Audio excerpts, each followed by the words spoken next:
Mă numesc Ștefanoaia Ionică și reprezint firma SC Lacusta Prodcom SRL. Ea e cu sediu în comuna Mălin și punct de lucru Cordul Lungi, județul Suceava. 2006 am mers la târg la bife la București și acolo au venit din toată Europa cu utilaje de prelucrare a lemnului, printre care am tot urmărit fel și fel de utilaj și mi s-a părut Wood-Miserul cel mai performant la vremea aceea. Era LT300.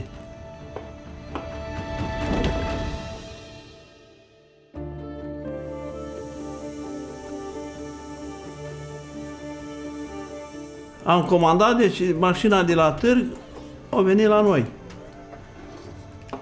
Imediat. Nu aveam bani suficienți la timpul acela, am vorbit pe la bancă până să aproba, nu știu, dar mașina a adus-o direct, LT300, la fabrică, la noi. Și am început cu ea. După care au trecut, atâția ani, a doilea l-am luat prin 2013, LT70, după aia, cel mai mic din gama lor, LT15, l-am luat în 2018.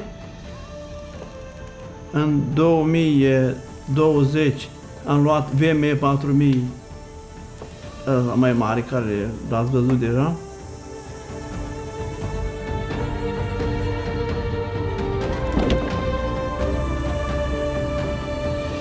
În 2022 am mai luat unul LT70. Ăla, eu am făcut sub comandă la fabrică în Polonia, dar ei au spus că nu, să mai stau vreun an. Dacă este ceva care renunță la el, ne anunță și mi-l dă nou. Plătim la chită.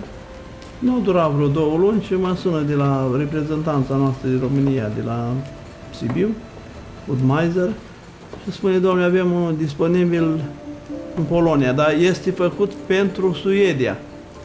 Și cum taia noastră, el taie invers, direcția de la cabină încolo. Nu contează, se obișnuiește cu el. A fost mai greu la început, dar s-a obișnuit.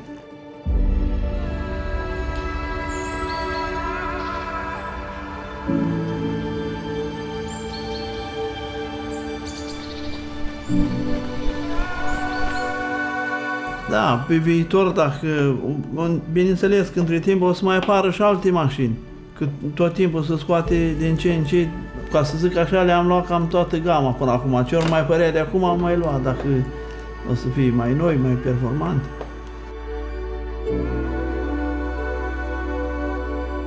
Am hotărât să mergem pe modelurile astea de Wood-Miser, că sunt mai eficiente, mai, să zic așa, economii la curent, motoare mai mici, pânzele sunt acceptabile la ele.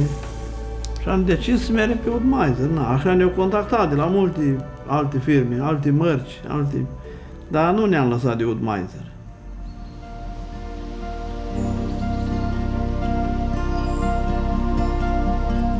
Am recomandat la foarte mulți, chiar m-au abordat, m-au sunat din țară, bine, din străinătate nu, dar cum merg, dacă le dau voie să vii, să vadă mașinile, cu drag am zis să vii, am primit. Alții, când mă duceam altfel de utilaje, spunea că nu au timp, nu prea, eu le-am dat toate detalii. Dom'le, eu sunt mulțumit, dacă vreți să luați, mă întrebau oamenii, oare se merită sau nu se merită? Mi-am spus adevăr, dom'le, pentru mine se merită. Acum veniți și vedeți, au venit din Timișoara, din partea Caraș-Severin, de la Brașov, să vadă că modelul ăsta e la mine. Dom'le, mă suna, poftiți, veniți și vă uitați. Deci n-am fost ca să nu le explic despre ce-i treaba. Chiar le-am recomandat utilaje.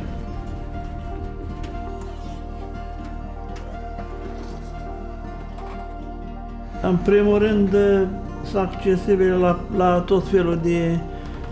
Avem reprezentanță aici în România și avem acces la piese, plus de asta suficiente. Deci nouă ne-a convenit că nu au consum mare de curent, la pânze.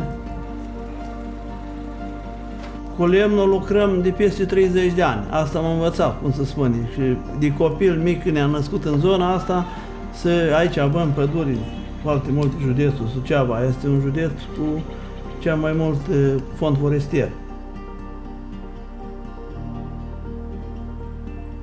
Noi, când am mers pe la târguri, de regulă la târguri am văzut altfel de mașini. Și Wood-Mizer, și am ales să schimbăm cu Wood-Mizer. Mi s-au părut mai eficiente Wood-Mizer.